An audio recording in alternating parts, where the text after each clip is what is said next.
that to me was wild. And that's really when my life changed. Is that an intimidating world to step into? You never know what you're going to get. I went in and improvised with Larry, and then they told me I got the part. I understand why I like the show now. Did you worry ever about personal safety? Oh my gosh, yes. You have to make a choice in the moment.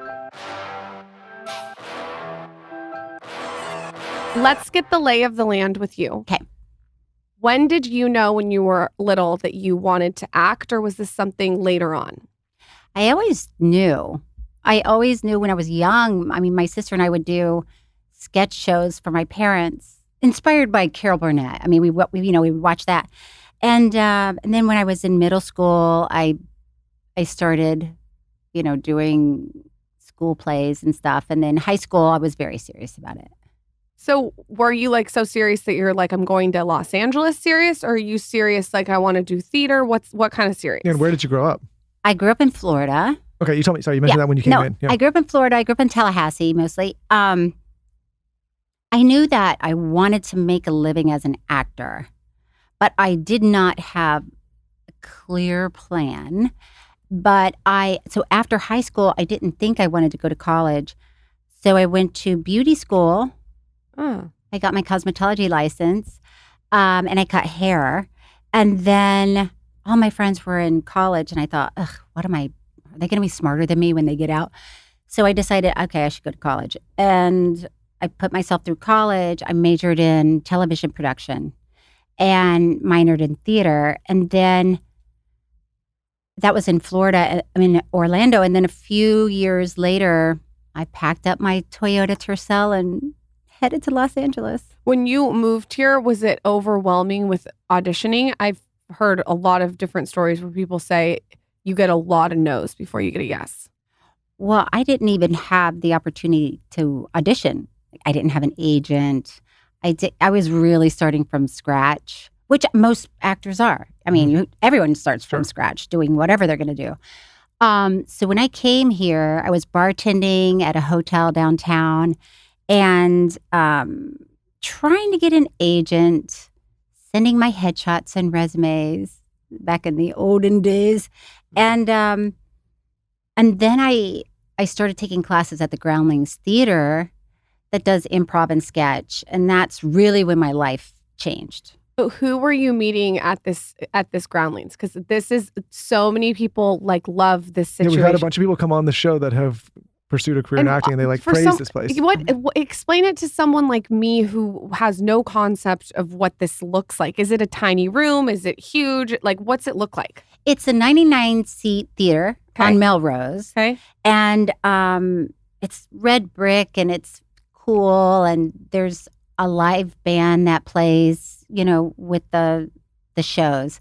So it's almost like watching Saturday Night Live, but you're in a little theater and you're watching people improvise. So hard. In front of your own eyes. You hear what the suggestion is, and then the next thing you know, they're doing a scene or doing songs or doing dances, and it's kind of mind blowing when you first go there because you're watching it and they have to really know what they're doing to be able to do it so quickly. So you're able as a student to see the live edit of someone else on stage. So say Joe Blow's on stage and the teacher gives him the edit in live time. You're watching that, so you're actually learning actively. Right. Huh. Right. So when I started, Lisa Kudrow was my first teacher. Yeah. And was she famous at the time? She was on Mad About You. Okay. I remember that show. Yeah, and I was starstruck just from that. And then after I was done with my class with her, she got friends. So that was crazy. And when I was going through the school there, Will Ferrell and Sherry O'Terry, they're just some of the people, Mindy Sterling, that were performing. So I would I was in heaven to just go and watch them. You're a looker. Are the guys asking you out left and right? Be honest. At the Groundlings? Yeah. Oh, yeah. She's not going to say. If you have to think she's being humble, yeah. Well, I mean, when you're doing theater, you're really just around that group all the time. So yes, was there some dating going on within the company? I'd say, yeah. When you did your first improv there, or maybe like one of your improvs, was there a moment that it was so overwhelming and so nervous? Do you remember a moment? Oh my gosh. I mean, that's a lot. Well, there's one moment that always stands out to me because, you have to go through the whole school. So there are different classes that you have to take and you have to pass. And the teacher has to say, I think you should go to the next level. Or they cut you and they say, this isn't for you. Oof. Yeah. So by the time you are invited to the company, if you are invited to the company, you feel like, okay, I have a handle on this. But one time we were doing a live show and we were all up on the stage the whole time. So to end an improv that somebody's doing right in front of you, you clap your hands, they freeze, and then you go in and take their place and start a different improv. So we were doing this show, and there were only 2 girls in the show, and the rest were guys. And all the guys ended up doing this big song, and they are dancing and this huge, hilarious improv. And my friend and I were looking at each other like, oh my gosh, we have to clap them out because it can't go on. And we're the only 2 left. And so we clap and that ended and the, audience went crazy. And then we go out on stage, and one of the number 1 rules of improv is to make eye contact with your partner because you're looking to see. That's stressful too because you don't know the partner. Is that not like Well, you're hoping, I hope you have an idea. So we're both looking at each other and we're acting like we're drinking tea and we're just waiting for the other person to say something first. And we both had nothing. And we just sat there drinking invisible tea for so long. And then at one point, what's fun about doing it live is the audience knew. I mean, they just watched this huge production and now these 2, and we're just drinking tea. So is it so embarrassing? Or is it? No, you learn not to get embarrassed. Okay. Because that's also what's hard about improv, because you have to make a choice in the moment. And it's not always going to be right. And it's okay. Sounds like life. Yeah, it is life. Sounds like this show. Sometimes I think about saying things like, I don't know if I should say that. Your experience in college sounds different than Michael's. He was singing and dancing in a different way, probably naked in a fraternity doing something weird. It's a little different. It's a little different. Don't paint a weird picture of me, all right? Cheryl, we're going to get to know each other first before we start. She's like learning all these things. I want to hear it. You're singing and dancing in a fraternity. It's just she a different. Wasn't there at all. She wasn't. No, I can just imagine. I told her. No, I don't tell her anything either. She's got all these crazy ideas. I was basically studying to be a preacher or a priest or something. I was like, and I was like a choir boy. Yep. So you weren't singing and dancing. You were singing in the choir. It's hard for me to recollect those times. You were wearing a kilt, singing and dancing. It's the same kind of thing. It's just a different. Do you not wear anything under your kilt? You don't have to answer that.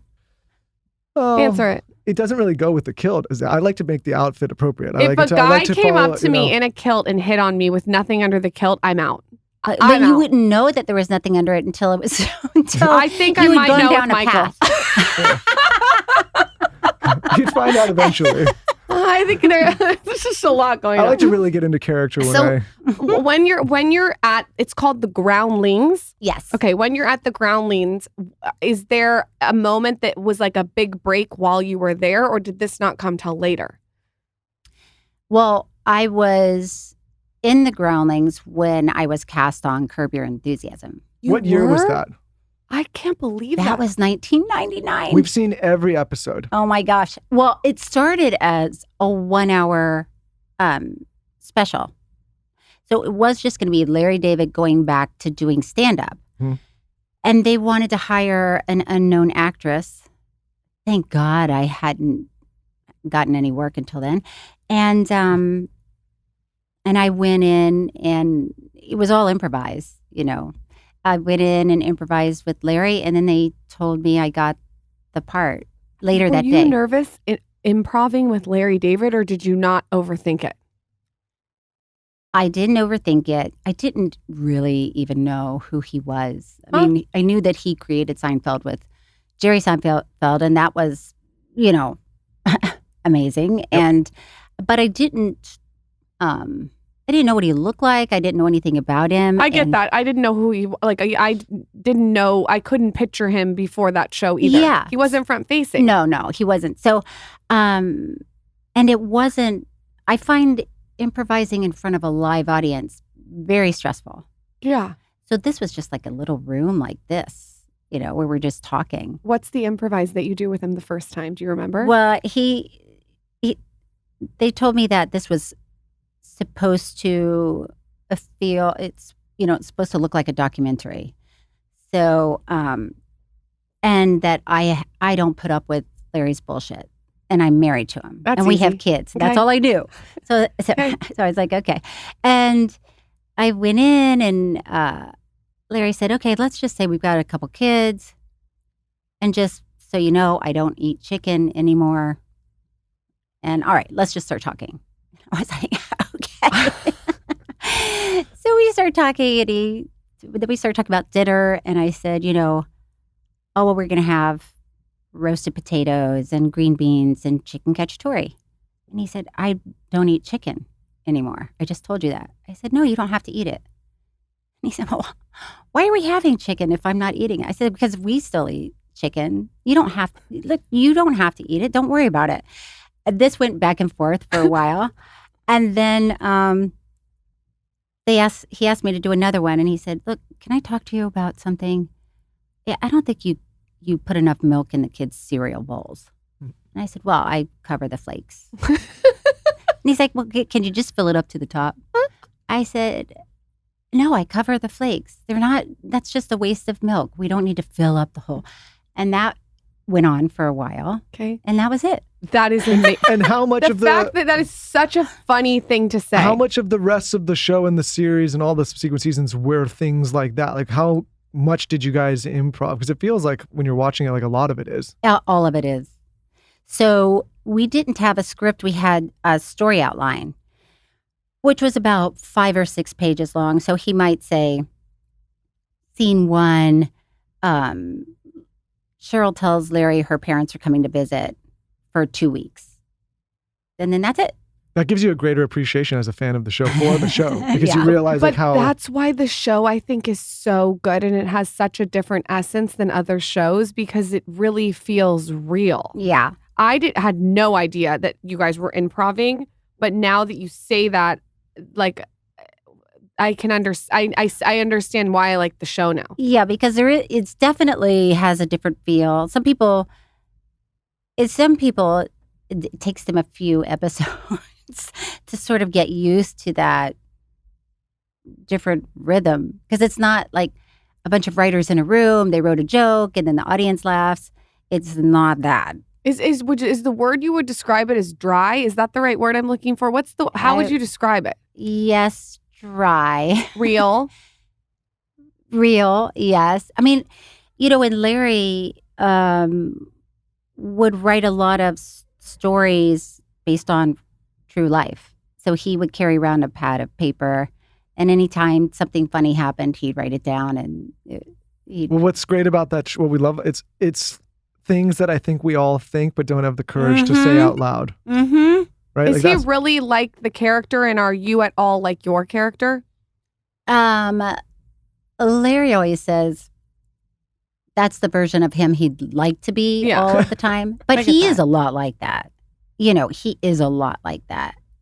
We went to lunch one day and he saw somebody that he went to school with, the college with. They said hello. We went and sat down. And then Larry said, oh, I have to use the bathroom. I said, okay. And he goes, well, I don't want to get up. I have to walk by that guy again. I get it. And I was like, Larry,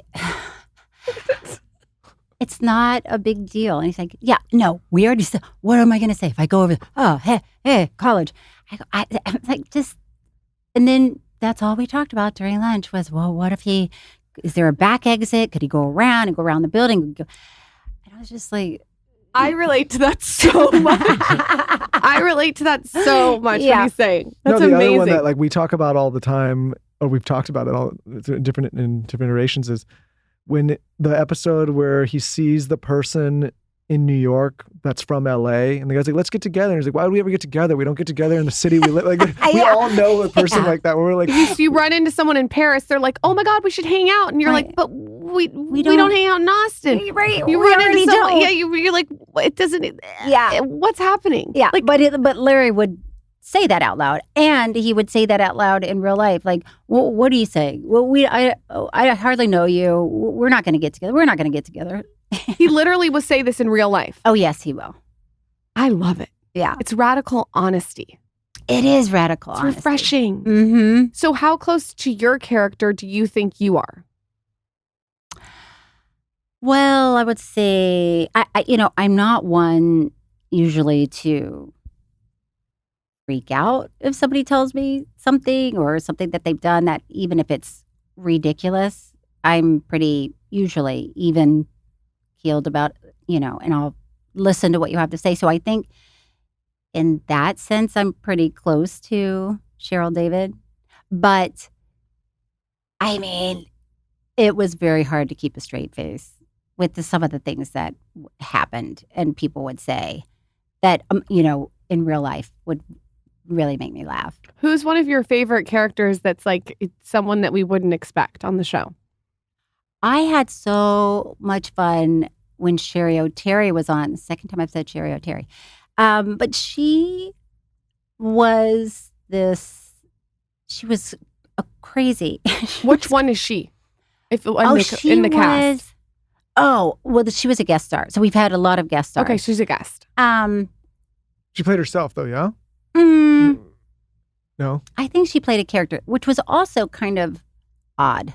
Okay. Because sometimes you have celebrities that were playing. They're playing just themselves. Yes. Yeah. And then you have like Vince Vaughn on who's playing a character. So he mixes it up. Yeah, he mixes it up. It's like you just don't know what you're going to get, kind of. No, you never know what you're going to get. So as the show went on and it gained so much popularity, were you shocked or did you believe that it was going to be successful from the beginning? Well, no. I mean, the first day I shot, I was driving home thinking, I have no idea what kind of show this is going to be. I just stood in a kitchen and talked to Larry about apples. And I don't know who's going to get this. And everybody got it. Everyone gets it. Although, no. Everyone gets it because it's like, I think it's... No, she's going to say people don't get it. Well, like my mom. Oh, your mom doesn't get it? Mm-mm. She's like, I don't think it's funny. Like, oh, okay, well, I don't know if it was meant for you. Well, it's like what I think is so funny about it is, again, it's what I said. It's the human experience that people aren't willing to be honest about. Yeah. Like it's the thing everybody wants to say but doesn't say out loud because of Well, Michael norms. and I Yes. feel like we get in curb situations, which I'm sure like a lot of people listening feel like that too. And we'll always just put the soundtrack on like really quietly whenever we get into one. When something happens and you're just like, this is like, we It's call so it like such a absurd. curb situation where it's like, Dun, dun, dun, and we play the music, dun, or sometimes like we won't say anything and we'll just put the soundtrack on and it's like that's And enough. we're just like, how are we getting ourselves into this? Yeah, like I remember we were eating dinner one time, and it was like I was early in a relationship. We were trying, and it was like I was trying to be romantic. I was like, trying to impress her, and there was like I was just gonna maybe hear. There's a girl that we knew, and she was like hanging over the glass. Sometimes there's a divider in the restaurants, and normally it's like, okay, just say hello, right? But she finished like her whole thing, just watching over our food, breathing, and didn't come and sit down. And like just, a spit flake came in our drink, our margarita. So I remember eating the thing, like looking at Lauren, but then like going like this the whole time. Does everyone do this to you and tell you their Kirby situation? A lot of times. Yeah. A lot of times. But it is funny because I found myself in a situation. I was in a department store, minding my own business in the ladies' room. And this older lady came out and she had like a long piece of toilet paper hanging out of her pants. And I said, excuse me, I just want to let you know, you've got some toilet paper. And she said, oh, can you get it? Oh my God. And I was like, oh no, I can't. So what did you do? You didn't get it? I didn't get it. Well, it's dirty. It's like, who knows? Was it up her ass? Was it on the shoe? I know. But then my friend was like, said, "Oh, that was so rude of you. You should have just made toilet paper mittens." Oh, I was like, that's not rude either. No, I'll grab it with a giant water It's almost like an absurd question to even put someone in the position. No, my big thing in life, and I say this all the time, is like, I hate when people put me in the position where I have to be like the asshole. Because I will be, and I don't want That's to very be, Larry David but of I you, though. will be if you have to. if I have to, because that's like I think there's like a thing called self-awareness that a lot of people are just they're like, sometimes I look at them like, how are you not aware that this is putting someone in a very awkward position? I kind of like it though because it keeps life interesting. Yeah. Like it's not boring. Like the toilet paper, we're telling the story now. You're telling it. Right. So it's like, it's definitely not boring. She was not a boring lady. Right. She's not in that moment. And sometimes it's so crazy that you just can't even believe it's happening. Yeah. I kind of love it. So to switch gears. Yes. Like I said, we're fans of the show. We watch every episode for a long time. We've been together for a long time. 100 years. Yeah. And I'm somebody that I'm like blinders on. I'm not like paying attention. I don't really realize what's going on. And then this whole political season kicks up and I see you with your now husband, and it really tripped me out because I knew you as an actress. Right. And I don't, as much as I'd like to say I follow everybody's personal life, I had no idea. And so I was like, in one world, and Lauren will make fun of me, I'm on X or Twitter and I'm following all this stuff. And then the other world, I'm watching my shows and I'm like, this was like a moment where everything collided. You were like, what is happening? It discombobulated me. It took me a second to but understand I need what to was get going on. the lay of the land first. Are you married at this point in Curb? Or you said you have a 21-year-old. How many? 20-year-old. 28. 20. 20. Yeah. Okay. How many kids do you have? Well, now I have 7. Yeah, now you have a lot. I have my daughter and I have my stepkids. Okay. So at this point, though, you have 1. And when you're doing Curb. Well, when I started Curb, I didn't have any. God, that's how long the show's been on? Oh my gosh. It just ended. How many years? Yeah, we started watching it in high school. 24 years. That is so crazy. It is crazy. Is that the longest show that's ever been on television? I don't know, maybe. But we took, there was one time when there were, I think, 4 years in between seasons. It's got to be one of the longest shows that have maybe So not it's gotta be. continuously. So, right. So you had your daughter when you were doing the show? Yes. Okay. And so you were not with Robert at this point, obviously. No. Okay. No. So when did you meet Robert? I don't even know what year it was, but Larry and Bobby are friends, and I went to Still? Yes, still. Although there's a lot of political backdrop happening. Yeah.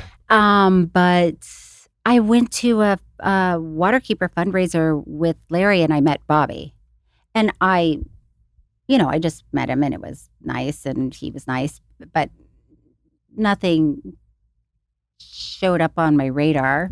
He's, a nice person, and lived in New York, and then years later, I got divorced, and he was getting divorced, and I saw him, and I don't know, like sparks. Yeah, sparks. Did he have sparks to you too? Was it Yeah. sparks? Yeah, which is really strange.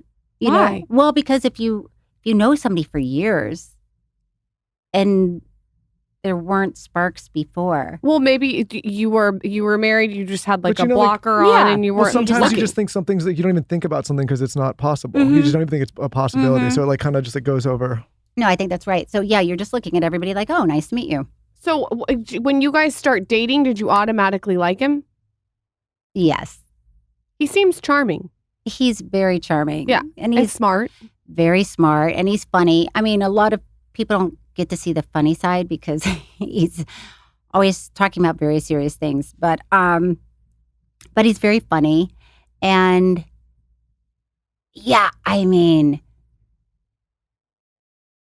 it was I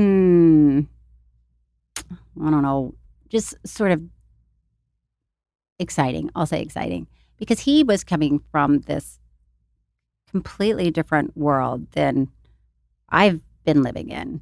Is that an intimidating world to step into? just that background and The that Kennedy family. background. Yeah, I mean, we've had people that are in that family on the show, and I always wonder because it's not like the typical American family. Like that is like the American family. Yeah, It's kind of an yeah. intense thing.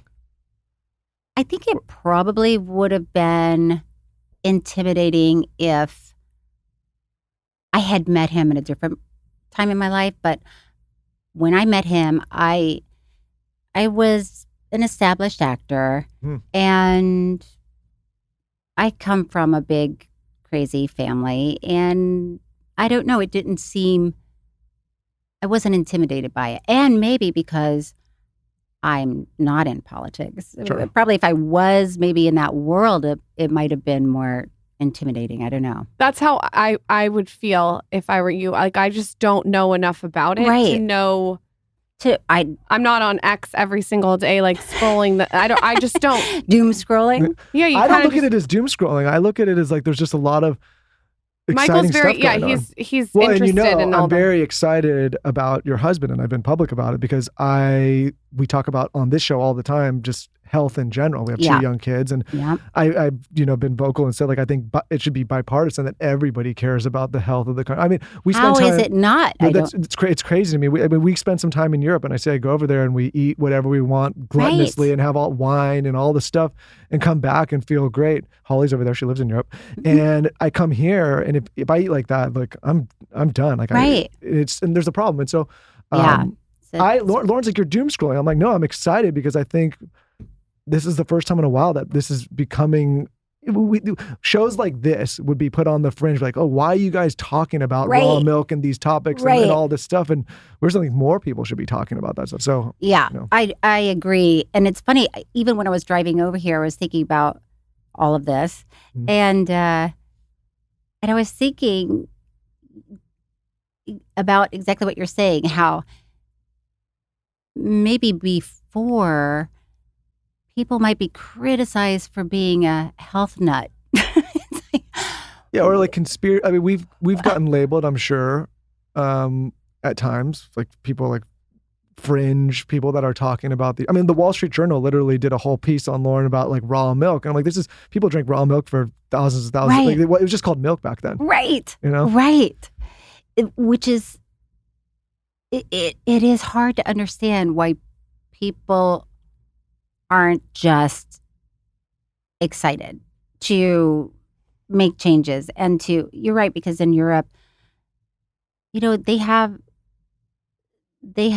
rules and laws about things that they do not put in their foods that America, for whatever reason, doesn't have. And they put a lot of stuff in our food that probably does not need to be in our food. So at what point does he switch over from wanting to run for president to this role? Which, by the way, I don't know a lot about politics, but this role is almost, to me, just as impactful as president. It's like, it's very, very important. It is very important. And I mean, so yes, Bobby started out running for president as a Democrat. And then the Democrats. Were you excited about that when that happened, or were you like, oh God? I wouldn't say. Because I was wondering. I don't know if that's the right word. I was wondering. I was thinking about you during all of that again because I was a fan, and I was like, oh, this must be a trip because. I mean that politics is in this country in particular is I always wonder, like, the people that go into that, like that, it's a lot to go into. It's a lot, and they're like Teflon. These politicians. I mean, it is fascinating to see, things that they say about each other, and then the next day they're working together. And I'm more sensitive, where I would still be thinking, "Oh my God, I can't believe you said that yesterday." But they are. It can be very vicious. I can't say that I was excited about it because I also knew enough to know that there would be a lot of scrutiny. There would be a lot of attacks I am going on a trip to LA and I just borrowed the most major bag. So I use this site called Vivrel. And basically you go on and you can borrow bags, wallets, jewelries, all different beautiful designer items. So the bag that I got was Bottega Veneta, and it's so cute. You have to look it up. It's baby blue. It's almost white. It has a gold chain and it's so chic. I'm going to use it as a wallet or a handbag when I go out. And what I like about this is I can use it and then I can swap it out for something else. So members can swap items once per month, or they can keep items for as long as you want. So if you want to keep it even longer, you can. The memberships start at $45 a month. They even have diamonds on this site, which is so cool. You can borrow anything within your tier. The best way that I use this is I like to use it for an occasion or a vacation. I'll just get something that I really love. I'll use it for that occasion or vacation, and then I'll bring it home and keep using it. It's a really fun way to mix it up. I don't like committing to one item all the time. Go to Vivrel.com and apply for a membership today using code SKINNY for 30% off 4 months of membership. The code will also allow you to skip the Vivrel waitlist. That's Vivrelle.com. Use code SKINNY for 30% off 4 months of membership. It's a new year, and it doesn't just have to be a new you. What about your pets as well? What about the ones that love us the most? This is why we love the Farmer's Dog so much. Give your dog a fresh start. The Farmer's Dog makes feeding real, healthy dog food easy and convenient, and your dog will absolutely love it. Lauren and I have been using the Farmer's Dog for years now, and we feel so great about what we feed our pets. They're happier, they're healthier, and they're just thriving. What makes the Farmer's Dog so different from other dog food is it's developed by on-staff, board-certified vets and veterinary nutritionists to be complete and balanced. It's made from human-grade real meat and veggies that are generally cooked with the safety and quality standards of human food. This is incredible because even the best traditional dry and wet dog food options are highly processed, and because pet food is very loosely regulated, can use much lower quality ingredients than they claim to. We spend so much time thinking about what we feed ourselves, how we take care of ourselves, and not nearly enough time thinking about how we take care and feed our pets, the ones that love us the most and give us unconditional support no matter what. The Farmer's Dog delivers their freshly made, healthy dog food right to your door on a schedule that works for you and can be adjusted at any time within their 24-hour customer support period. The food is nutritionally complete for all life stages, including puppies. It's just real, healthy dog food designed to meet their unique nutritional needs. So check it out. We have a very generous offer for you. Get 50% off your first box of fresh, healthy food at thefarmersdog.com/skinny. Plus you get free shipping. Just go to thefarmersdog.com/skinny to get 50% off. That's thefarmersdog.com/skinny. This episode is brought to you by Squarespace. Squarespace is the all-in-one website platform for entrepreneurs to stand out and succeed online. Whether you're just starting out or managing a growing brand, Squarespace makes it easy to create a beautiful website, engage with your audience, and sell anything from products to content to time, all in one place, all on your own terms. Lauren and I could not be bigger proponents of owning your own platform, your own brand, your own e-com store, your own side hustle, whatever it may be online. This is why we love Squarespace so much as a partner of this show. Squarespace gives you the power to do just that. Whether you're looking to build a compelling website or an e-com store, whether you're looking to create a blog to start sharing your ideas online, do it all with Squarespace and without being at the mercy of third-party social platforms that you have no control over. Squarespace makes it easy and cost-effective to build whatever platform you're looking for online, whether that's an e-com store, like I said earlier, whether you want to do courses or subscription content, if you want to manage a newsletter, if you want to build your own compelling website.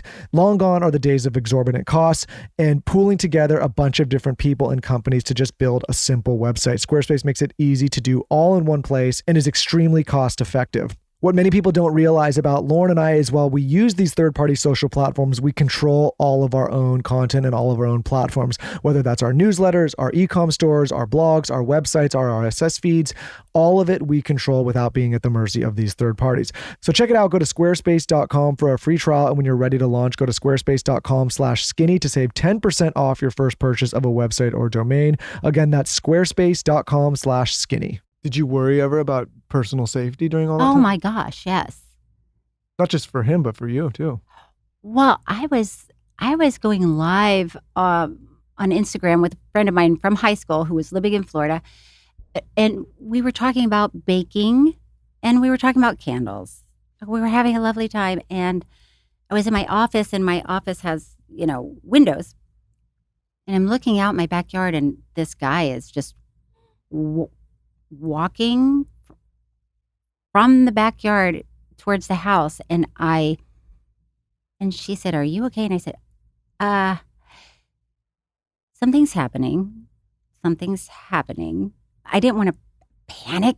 I was just like, and she said, "Okay, do you need to go?" I said, "Yes, I think I need to wrap it up." And then I saw our security guy approaching him, and I'm watching this all, and then he apprehends him, and my friend said, "Is everything okay?" And I said, "You know what? It's okay. It's okay now." And then somebody in the living room said, "Somebody call 911." Oh I God. was like, "Okay, let's wrap it up. Let's wrap it up."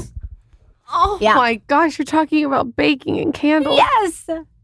I mean, That's why these worlds coming together are just, they're not worlds that usually come together. Yeah, and it's not like you're he's somebody. probably comfortable with it because he's been around it with all of his family. So it's probably like a second Right. nature to him. This is probably just like par for the course. Yes, and he, for whatever reason, he's unafraid of almost everything. I don't know I can't even tell you one thing he's afraid of. I mean, he catches rattlesnakes. Lauren, What? you should say this about me. You don't catch rattlesnakes. How does he find No. rattlesnakes? Oh, they're in the canyon. They're on hiking trails. He hikes every day. Yes, Grab and a then snake he by catches. the head and The head and the tail. This is what he does. You've seen him pick up a rattlesnake. Listen, I'm sure there's a video out there of him. There are videos of him picking up He knows. Yeah, I have seen him because there was one in our driveway. Lauren, would you be more attracted to me if I was just picking up more snakes? Yeah, No, what I Is think that hot or Maybe- what or I is think it? is so maybe your great husband about could him teach me how to is do he's it.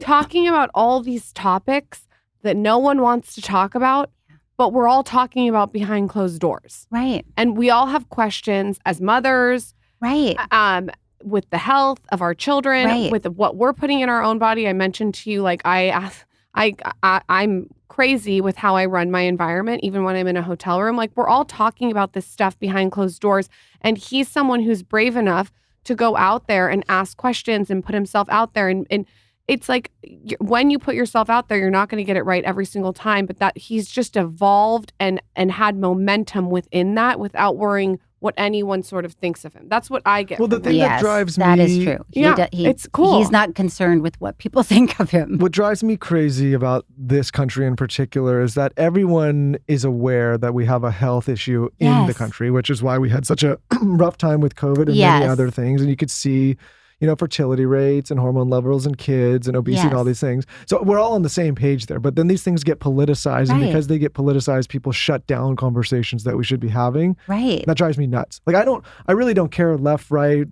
liberal, conservative, Republican, Same. Democrat. I just want to be able to talk about things that are clearly affecting everybody without the bias. Right. Without being labeled as whatever that label might be. Yeah, it's really hard to get to the root of something if anytime you bring up an idea, someone labels you something and then just shuts down the Yes. conversation. I mean, there was a graph the other day that came out, and I don't know if this is exact, but it's like in 1986, there's like 3 or 4 vaccines for children under 5. And then you look now and there's like 75.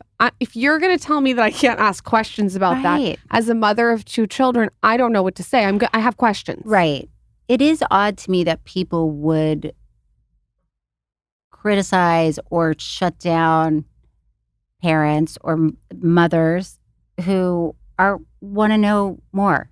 They want to know what's in things. They want to know if this is necessary. Is this healthy? What am I doing?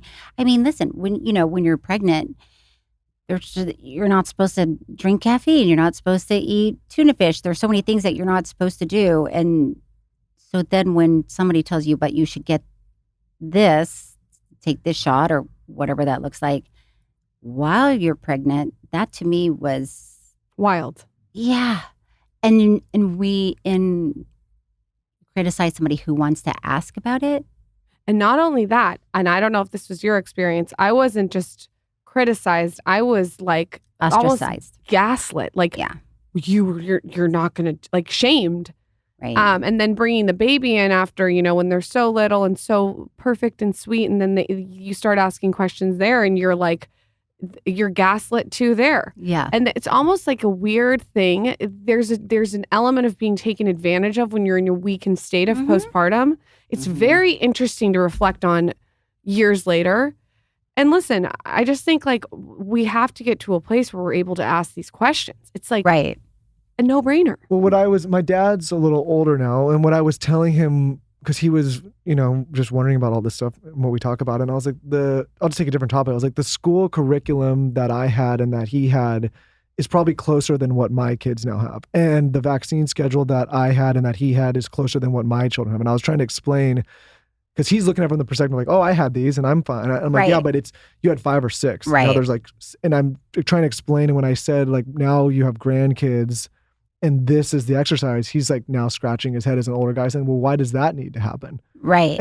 And that's the point. Is Right. like a lot of people just, I think a lot of the generations like, well, I had it and everything's fine. I'm like, yeah, but it's not the same. Even the Right. food supply is not the same. Even the the school food curriculum is supply. not. A Right. lot of these things have just changed in the last couple decades. Yeah. So the people that went through either the school system or some of the medical system, what they got is what we got, but what's not what our children are getting. Right. What Right. has your experience been like in the last year from your perspective only? Like, what would you, when you talk to your daughter when she's older, if you ever write a book, what has your experience been like? Because it's been a crazy year, I'm sure. You're like, let me pull out my scroll. Yeah. Where do I begin? Well, it's been emotional a lot of times for me. I'm an emotional person. But even like you're talking about friends, people who they don't even want to have a conversation about something, whatever that is, the things that we've been talking about. So that was, that's been hard because some people I don't talk to as much. Do you have that conversation ahead of time with your husband, and are you aware that this is like a potential outcome? Yes. And then, you have to really step back and say, okay, what are these friendships? And what you would hope is that you would have a friend who's a friend no matter what. Mm-hmm. And I do have those friends. And then you have to say, okay, well, if this is separating us, me and my friend, then maybe what was the friendship to begin with? But it's hard because it does happen all at once. I mean, people were angry when Bobby even said he was going to run against Biden. Mm-hmm.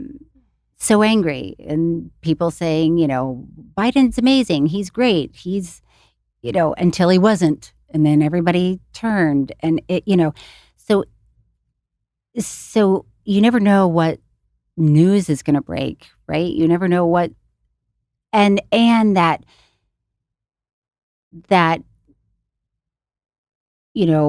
Bobby might be part of the conversation of the news that's going to break, all of it, right? So it's Biden and Harris, and then Trump, and then Trump was shot, and that was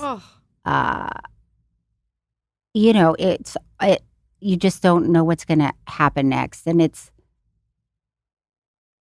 I used to see these things from a different lens, right? Where it's like, whoa, Like that's those a different people, world. different you see it world. from the lens that we see it from. Right. Yeah. You're scrolling and you're like, whoa.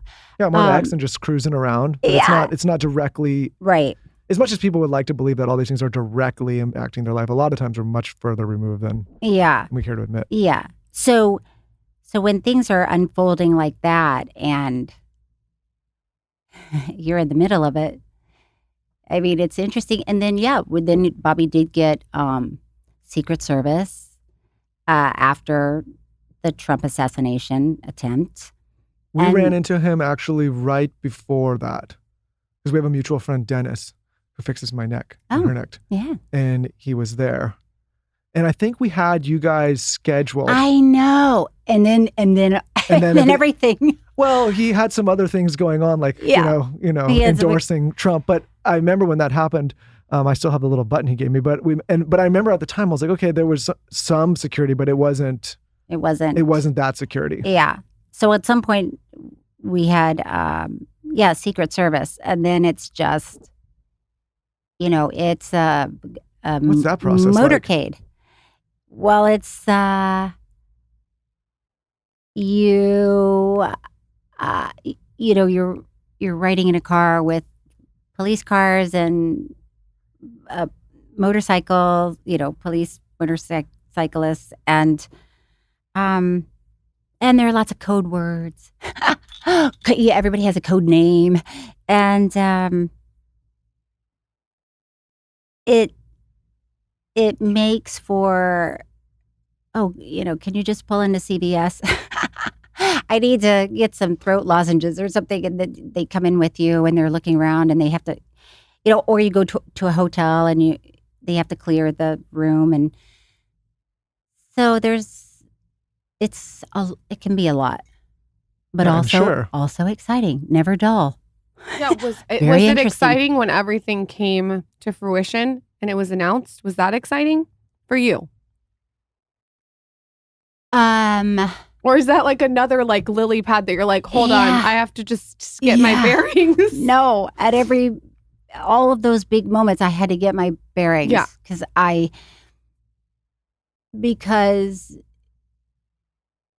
Bobby has been working so hard for so long on all of these issues that are really important. And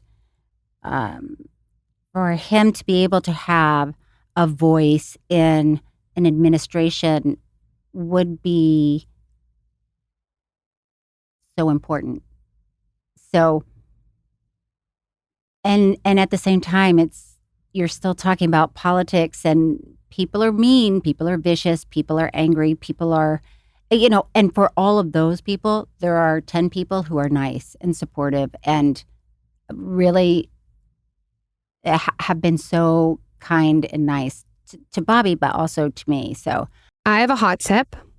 If you are on the no alcohol wagon, I'm on that wagon right now, dry January, Seedlip, you got to try it. Seedlip is a non-alcoholic spirit carefully crafted from a unique blend of botanicals and spices.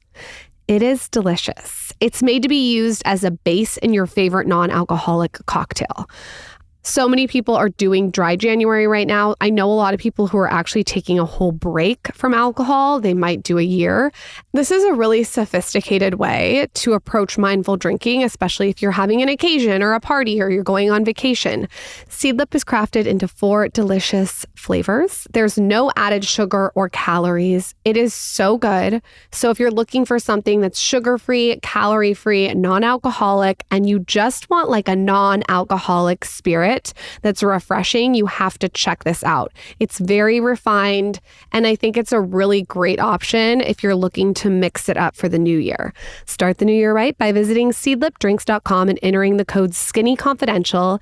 You get 20% off your purchase. That's SEEDLIPDRINKS.com, code SKINNYCONFIDENTIAL. You get 20% off your next purchase. That's SEEDLIPDRINKS.com, code SKINNYCONFIDENTIAL.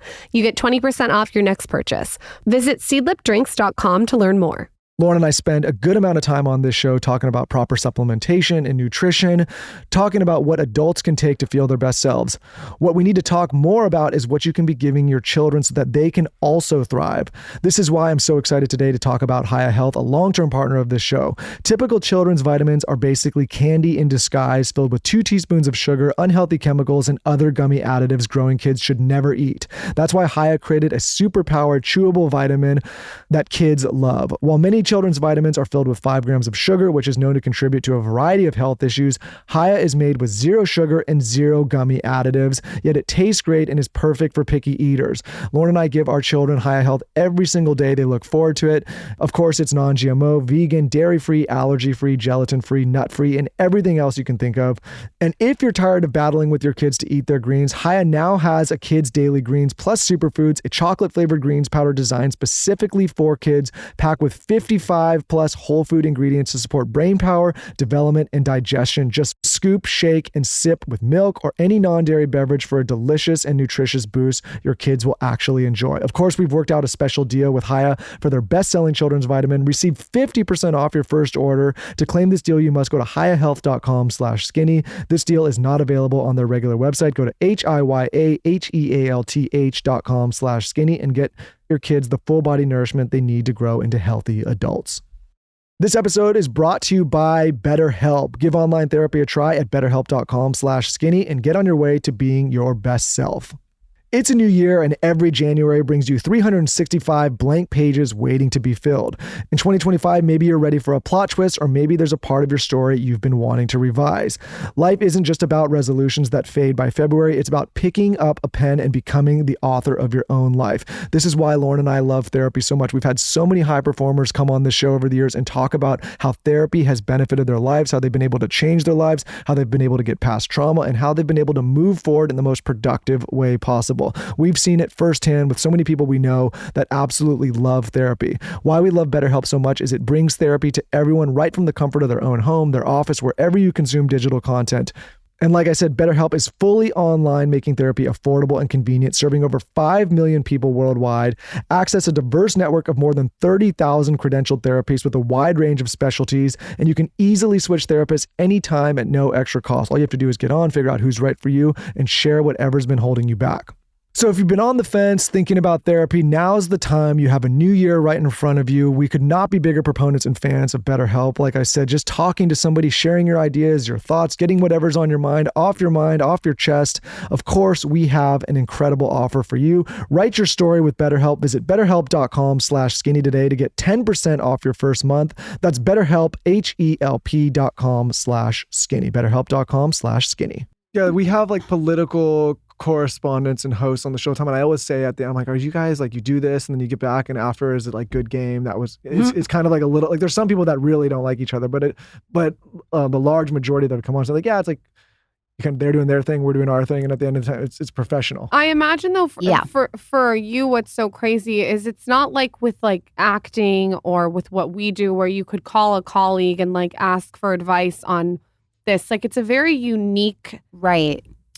Yes, world. It's your own specific point of view, and it's like, how do you even get advice or talk about it to someone that really can't even understand? Right. Well, I have a best friend, and we talk all the time.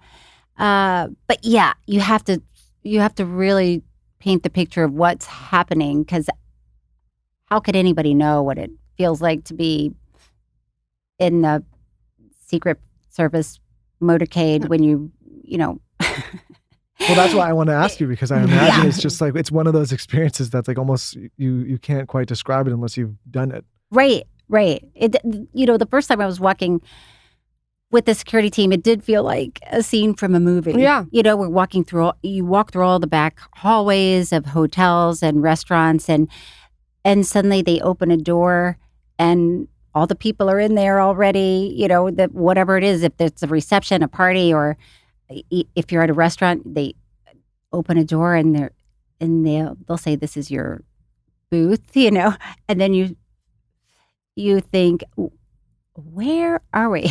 How did we get here? And do people come up to your table, or are they respectful? People come up to our table a lot. People really love Bobby. And they're looking at what you guys are eating. That's the first thing I would do. I'd be like, what are they eating? No, I just told Bobby, I said, you are never going to be able to eat a donut. That's the first thing I'm looking at. I'm not looking at his face. I want to know what he's eating. I really liked when they just went on the Trump plane and then there was the McDonald's and you see his face. He's just like, what are some wellnessy, healthy things that you guys do together? Because you guys are going to be like this on this pedestal for health and And wellness. is this something that you've also been passionate about, or are you just thrown into this world? Like, have you? Well, I would say that I like to think I lead a pretty healthy lifestyle. So it wasn't like I was eating at McDonald's every day and then suddenly it's like, well, boy, I got to pull it back. But Bobby is much more, I'll say, active than me. I like Pilates. I like yoga.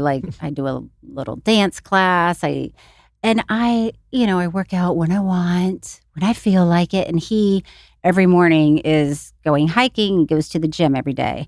And he loves all of the sauna, the cold plunge, which, by the way, I don't want to be that uncomfortable. I don't want to sit in a cold I think tub. you'd like the cold if you did. Lauren likes the cold. You do? Did you like it from the beginning? I love it. Have you tried it before? I love it. I just dip my finger in and I think I love it. I'm not in the mood. I think I have maybe a little bit of a addiction going on. Mm. I could sit in there for like 4 minutes. She can do it longer than me for sure. And what do you like about it? It does something for my nervous system where it's to me it's very mental, so I feel like it's the hardest thing I'm going to do all day, Right. and if I do that I can get through anything. Mm. It clears the windshield wipers for me, and the pain is so intense that when you get to the other side it's really worth it. It's kind of like a drug a little bit, I guess. Wow. I love it. And does it release endorphins? Sure. Yeah. Yeah. I love it. See, that's like eating hot sauce. I'll just eat hot sauce. Okay, Because yeah. you get endorphins from it. I can't And it's do that. painful. Oh, you can't do that? I can't do What that. can you do? No. Well, I can do Uh-oh. things. But I went to Uh-oh. Thailand with her one time, and I was trying to take her out to these, and I was just sweating the whole time and just miserable. And she was just eating everything. I'm intense. It sounds like it. Yeah, I like intense Yeah. things. So I relate to him with his cold plunge sauna. It shakes it up. Yeah, but she's got a little bit of I don't know what's going on with her. She has to take everything to the max. Yeah. You Yeah. know? Well, that's how Bobby is. Yeah, I think there's Yeah. always got to be one. One in the group. If Yeah. two are in the group, it's trouble. Yeah, like if we were both that, and then Yeah. we're competing with Then each you both other. are jumping off cliffs. But that's I wanted all right, to you say this win. when you Yeah. brought up some of your friends. I wanted to say to you, the ones that have stopped being your friend or moved away or whatever they've done. How boring is it to sit at a table with everyone that you agree with? I know. This is what I don't understand. Just because Sally thinks this doesn't mean Susie can't think that, and you can still be friends. Right. Well, there's I also wish the that we got to a friends- point like that. I just Right. don't. I want to, and I always say this, want to sit at a dinner table with all these different colorful people who have different opinions and can talk about it, and let's converse about it. It doesn't have Right. to be so. It doesn't have to be an argument. Yeah. It doesn't have to be, oh, you have to think my way or you're an idiot. And by the way, it's fun. a lot of one- people think that way. The one thing too Yeah, that I agree.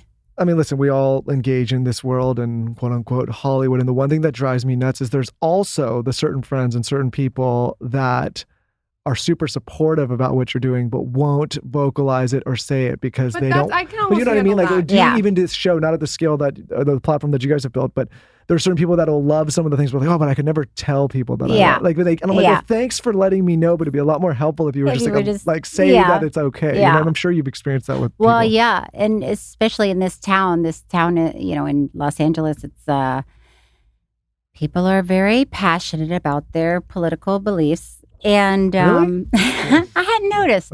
But a lot of people have come up to me privately Of course. and will say, "I love what your husband's doing," and but they don't want to say it out loud, and that's okay too. You don't have to, but it is kind of like you're saying. It's disappointing that people can't just talk.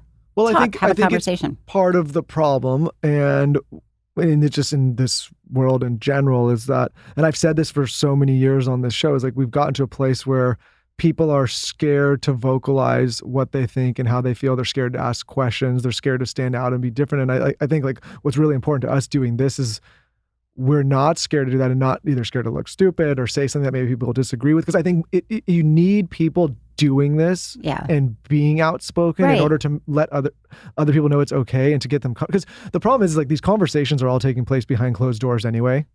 Right? I don't think the election changed a lot of people's opinion. I mean, maybe it did. This one maybe in particular. But I think there was a lot of people that thought a certain way going into it and just were quiet about it. And then the whole thing is like, you're not going to get to the root of good ideas unless people are willing to share those ideas. Right. You know? I agree. And I do think, and maybe I'm wrong, but it does feel like there's a shift happening, at least with the idea that, yes, we're an unhealthy nation and we have an obesity problem. We have issues. And I think a lot of people are joining that, movement, if you will, saying, yeah, something's not right. How can we do things better? How can we eat better? Which is hard. It's hard for a lot of people to even find fresh, healthy food. But in a civilized, evolved country like you, it shouldn't be like laser tag trying to figure out which bread you can eat. No, you're or which pasta is okay. Right. Cheryl, I have a prediction. Okay. I think in 5 years, oh gosh, you're going to receive so many apologies. Maybe less. Wow. Oh my gosh. Can we come back here and come back and you're going to say 75% of the people have apologized, because I think people are so reactive right now and so frenetic that they can't even think logically. Yeah. And once they start to think logically, hopefully that they will come around and see like it's about the health. Yeah. And how can that be bad? And they'll apologize. So all you should do is just wait in your house, just on your Instagram live with your candle and just with my candle. All I need is my candle. Let's talk about your line, which is so, to me, synergistic with what Bobby's doing. Tell us about why you decided to create this with your daughter. Well, I started this company, Hines & Young, with my daughter, Catherine Young, who she was at the time getting ready to graduate from high school. And I was so sad about the idea of her leaving. So I thought, well, how can I keep her close? And I asked her if she wanted to start a company, and she said, sure. I'm going to literally copy you and do that with my daughter. And we both really love the beach. And we really wanted to move away from plastics. So you probably know that the cosmetic industry and every industry is just a lot of plastics and a lot of single-use plastics. So we thought, why can't we make a really clean product and do it in a cute way that doesn't use single-use plastics? So we did, and then we had a lot of fun coming up with the fragrances because they're based on different beaches that we love. Key West sunset. So the candle that we have, it's supposed to smell like vacation. Maybe that's why I've been so relaxed on this episode. It's a beautiful candle. And you know what? I was telling you off air, I'm so sensitive with my nose, and I got to smell everything, and everything smells, this is so weird. It smells easy on the nervous system. Yeah. It doesn't feel overwhelming. Yes. You have this beautiful body cream that I'm going to try on my son. I also was wondering if I can use this on maybe his diaper. Do you think I can use it on his butt? I do, because you can look up the ingredients and see. It looks amazing. Yeah, it's all really clean stuff. And the number one ingredient in our Ultra Luxe body cream is organic aloe. It smells so good. I have it on my hands right now. And doesn't it feel good? It's beautiful. And it also makes your hands look younger. I know that's weird, but the candle smells absolutely beautiful. If they were to start with one product from your line, I would say the Ultra Body Luxe Cream, just because it's amazing. What would you pick? What's so Bobby's favorite? Bobby uses the Ultra Luxe body cream unscented on his face. Because you were asking Have you gifted this to Trump? No, You know what? I haven't. This would be a good gift for Trump. Nice little face cream. Well, because, I don't think he has a skincare routine. I think this would be nice for him. Hey, what if he takes it the wrong way? You know what I was excited about? I was hoping that this new administration would. I've heard rumors that they might open it up to podcasts, and then Lauren can go there and ask all the guys what their skincare routines are.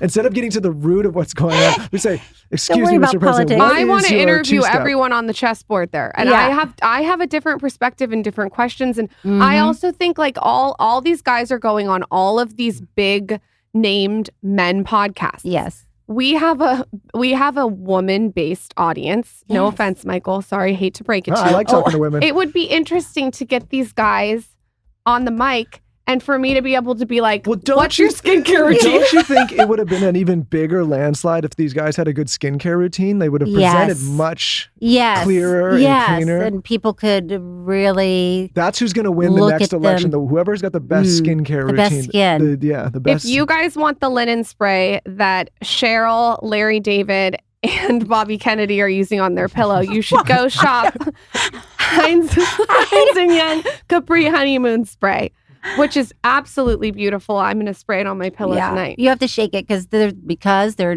no Natural. preservatives. No, yes, trust me. I love it. I love our candles. There's a big ceramic candle. I don't know why my assistant didn't put it in there. But I have sort of trained myself at the end of the day because I have a hard time sleeping. I have a hard time turning everything off. I can imagine it's a lot. So there's something about actually having a candle, striking a match, lighting the candle that tells me, okay. And also when you have one that has no hormone disruptors. Yes. Because I just learned that there is so much formaldehyde in most wicks. Right. These are cotton wicks, just so you know. That's the best. But yes, and you can smell something when there are so many chemicals that you don't even know. But I'm like you. I have that. You're sensitive. I can't. I would rather not light a candle. I'm the same way. Everyone thinks I'm crazy. And like air fresheners that you no Christmas plug tree in or something. One time we rented a house. This was my worst nightmare. First of all, you're never allowed to rent a house unless I'm involved ever again. He rented a house for like a month in San Diego, and we walked in, and I swear to God, in every single plug in the entire house, I'd say there was probably 80. No, there was a Febreze. There was a Glade or something plug-in. Lilac Glade plug-in. It was in every room. I couldn't breathe. We had a giant trash bag of the plugins, and I'm not kidding. It was like the whole thing. My God. And it's so weird. You take it out of the house, and immediately you can feel a difference. It is so weird. Yeah. Yes. You got to get your candle. Yes. Well, we had our friend. It's the one that we're burning right now is the Key West Sunset, by the way. And she's right. It does smell like vacation. Our friend Sherveen came on the show, and we were talking about just scents in general with all these like plugins and things. And it's like, well, why are we trying so hard as a population to mass like these smells? Like, what is smell? Like, what? Right. What's the problem? We should get to the root of whatever's going on. Right. Bobby's working on it. Bobby's working on it. Bobby's right. That actually reminds me of an old Seinfeld bit that he used to from his stand-up where he said, what's the deal with stain sprays? This will get out blood from your clothes. And he said, don't you have bigger problems if you have blood on your clothes? Yeah, you do. But that reminds me of that. It's like, let's get to the root. Michael's never experienced blood on his clothes like a girl.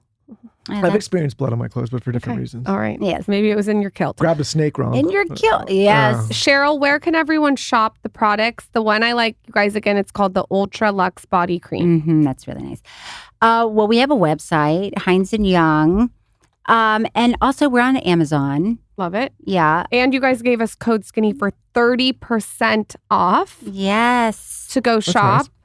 Nice.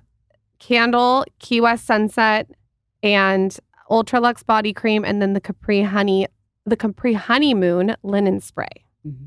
Those are the ones. Those are your highlights, but they're all good. And I know I keep saying it, but the unscented is really nice too. If you like unscented, if if one likes unscented. I like unscented too, but I don't mind the scent at all. I love it. No, this scent is really beautiful. But the unscented is nice too if you want to, if one wanted to wear perfume. I'm getting the vibe that you're not a perfume wearer.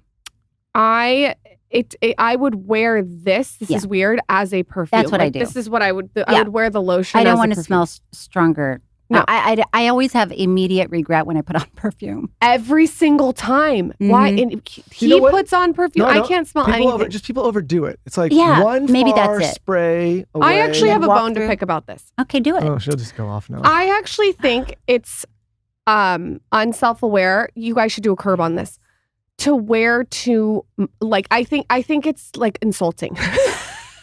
It's very presumptuous. I'm going to smell great and everybody's going to love it. And you get into an elevator in the room and it's like, take over the whole room. Yeah. It's, let me tell you, especially guys, I don't want to be able to smell you when I'm 3 feet away. If I'm up in your grill making out with you, sure, a little neck smell. Right. I don't want to smell you when like there's food around. It's too much. Yes. Too much. I agree.